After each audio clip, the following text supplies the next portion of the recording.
Hey guys, this is Golozo Gamer and today I'm talking about Frostpunk, what I hope to see in the future.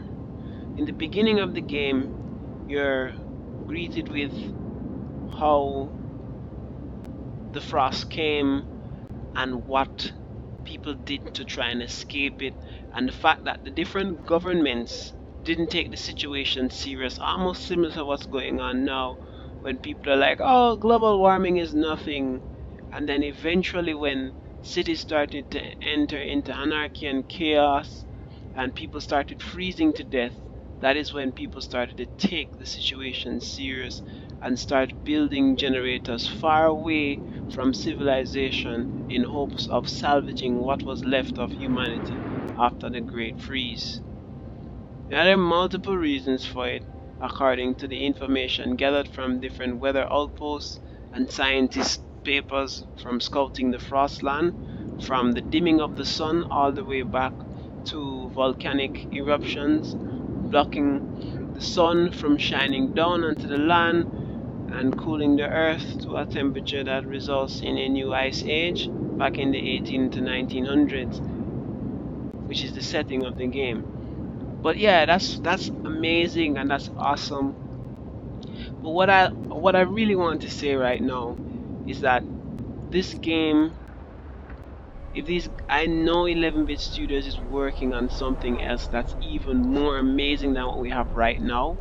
But if they're able to pull it off and build something else that's equally amazing to what I'm seeing here, probably allowing us after the storm to repurpose sandcrawlers and explore more of the Frostland, or setting up something like a global map or something like that where we're able to go to different locations nearby um via land or air transportation, because I noticed that in the intro of the game there were, large blimps in the sky, like airships from the World War One days, World War One going on to 2 days.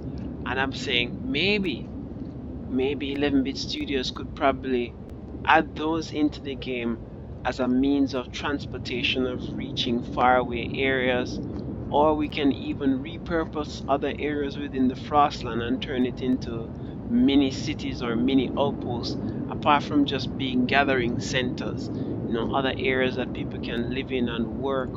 Or if that might be too much, they could probably build underground areas where people can literally burrow into the sides of the crater in which the city is built in, and create other structures in there, if that is possible. But overall, this is one of the best city builders I have seen thus far. City Skylines is really good. It's a really good modern day city builder, but this one is totally different. The playstyle is different. It's unforgiving. Every decision you make, it tests your morale. It asks you to make critical decisions, and if you're not vigilant about your city, everything can go wrong. They take the human factor of it and they implant it right into the game itself, right into the heart of it.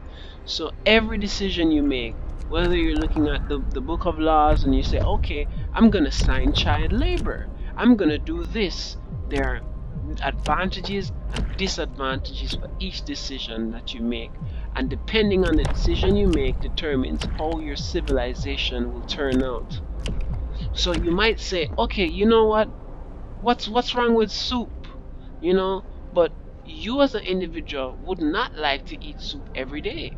Some people do, but a lot of people don't.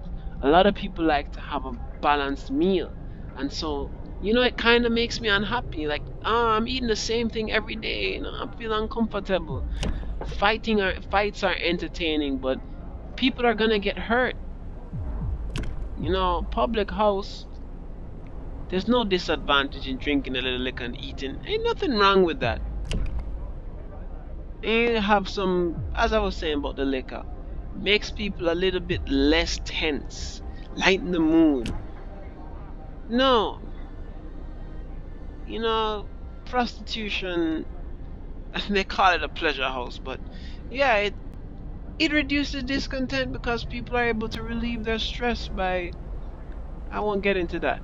But even though it still causes hope to fall slightly because of the other elements associated with it. Dueling, as I was saying earlier, can make people get hurt. And so, yeah, it might be awesome. But at the same time, it's not that good. And I really appreciate that.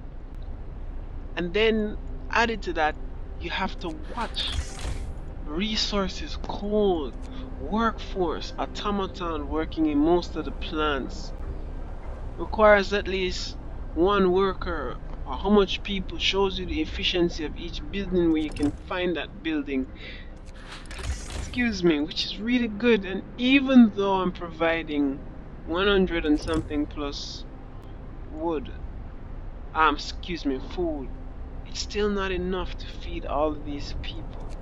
But maybe I was moving away from my build, but forget all of that. This is one of the most amazing games I've seen thus far, and I just hope 11-bit Studio adds tons of content to it. You know, for for $30, this is really good. I know people might say, "Oh, there are some bugs in this game. There are problems in this game." Yes, every game has bugs, but so far I haven't really seen much in terms of bugs. Like it might be a bit glitchy sometimes, but that happens depending on what you're using or what you're running. But this game is very detailed. It's a work of art, and I really appreciate it. And I'm looking forward to more content. They say they're gonna work on something coming soon. I checked out the refugees, and the refugees. What I'm thinking is that maybe they could to an extent link the cities together somehow, or like maybe the refugees and those other things are happening simultaneously and you're able to go visit them or interact with them. And I saw them do that in the Ark game, the Ark playthrough, where you're able to help out another city and send them resources. And I was thinking that maybe you could not just send them resources, but if it is possible in the engine, you could probably go and take over that city or become the captain of that city and then create trade routes between those cities. Something like that. You know, allowing a little specialization and thing. And I think that would be really good for this game. It gives you stuff to keep doing. But what I would really like though is to be able to play beyond the storm and do other stuff. So I was thinking that, yeah, maybe spawning certain um interest areas, excuse me, spawning areas of interest that you can go visit with your scouts and check out new technology or explore other things and go up in the tech tree, or like anomalies appear that when you send your scouts over there. I know the work time has probably started, or the new automaton has been built, whatever. But you know you're able to send the scouts to those locations, and when they go there's some special blueprint, and you can use that blueprint to build certain things. They applied that in the Ark, but maybe they could apply it in the basic game where you can do a lot of other things, because maybe if they did that, the game would be even more interesting. So you want to get through the storm, and even when you get through the storm, you want to go a little bit further. Like keep the area where it finishes and it shows you the different decisions that you make and so forth. But then after that, you're allowed to play through and continue going. But maybe there's a reason for them not doing that. But if it works or if it's possible, I'd really love to see it. Well, that's it for me for now. I'm signing off. Please like, share, and subscribe if you like my content. If you have any questions or anything you want to mention to me, leave them in the comments.